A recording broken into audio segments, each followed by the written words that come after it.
ให้เราส่งให้แน่แซ่บบ่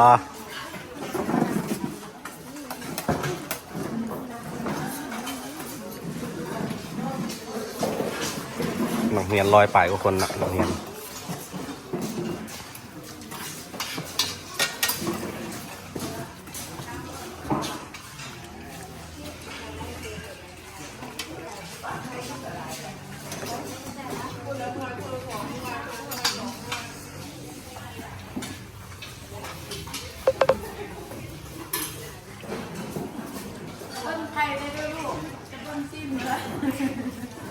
บ้านเราบ่